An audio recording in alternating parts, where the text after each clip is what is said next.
అనగనగా పచ్చని పంట పొలాల మధ్య ప్రశాంతమైన నదిగట్టున ఒక అందమైన ఊరు ఉండేది. ఆ ఊరి పేరు పుణ్యగిరి. ఊరి జనమంతా సంతోషంగా ఒకరికొకరు సాయం చేసుకుంటూ జీవించేవారు. ఆ ఊరి మధ్యలో ఒక పురాతన ఆలయం ఉండేది.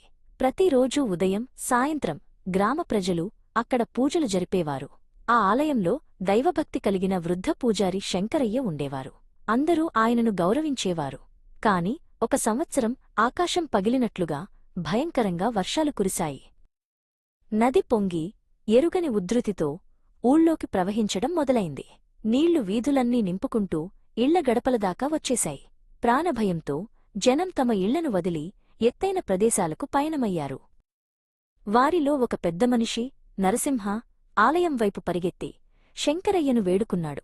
పూజారిగారు, వరద నీళ్లు ప్రమాదకరంగా ఉన్నాయి. పరిస్థితి చేజారిపోయేలా ఉంది. మాతో రండి, ఆలస్యం చేయకండి అన్నాడు. శంకరయ్య ప్రశాంతంగా చిరునవ్వు నవ్వి, నరసింహ, నా గురించి బెంగపడకు. నన్ను నిత్యం సేవించే నా దేవుడే కాపాడుతాడు. నీవు వెళ్ళి మిగిలిన వారిని చూసుకో అన్నారు. నిరాశగా తల ఊపి నరసింహ వెళ్ళిపోయాడు. కొంతసేపటికి నీళ్లు నడుముదాకా పెరిగాయి. అప్పుడు గుర్రపు బండిలో కొంతమంది గ్రామస్థులు సురక్షిత ప్రాంతానికి వెళ్తున్నారు. పూజారిగారు, ఇక్కడ ఉండడం ప్రమాదం. దయచేసి ఈ బండి ఎక్కండి అని వారు కేకలు వేశారు. మీరు ముందుకు వెళ్ళండి. నా దేవుడు నాకోసం మంచి ఏర్పాటే చేస్తాడు అని దృఢంగా చెప్పారు శంకరయ్య. మరికొంతసేపటికి నీళ్లు మెడదాకా వచ్చేశాయి. వణుకుతున్న శంకరయ్యను చూసి ఒక పడవలో వెళ్తున్న జాలర్లు ఆగి, మీరు ఇంకా ఇక్కడే ఉన్నారా? నీటి ప్రవాహం చాలా వేగంగా ఉంది. ఈ పడవలో రండి అని ప్రాధేయపడ్డారు.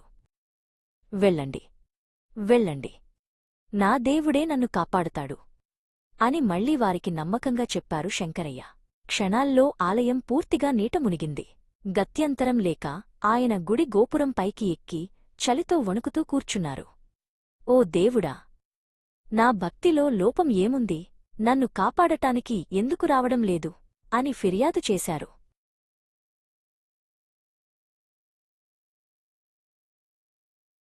అదే క్షణంలో ఒక కాంతిపుంజం మధ్య నుండి దేవుడు ప్రత్యక్షమయ్యారు.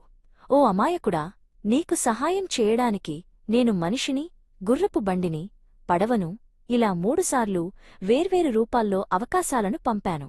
వాటిని తిరస్కరించి నువ్వు మొండిగా ఇక్కడే ఉండిపోయావు. మరి నువ్వు ఆ సహాయాన్ని గుర్తించకపోతే అది నా తప్పా అని మందలించి మాయమయ్యారు.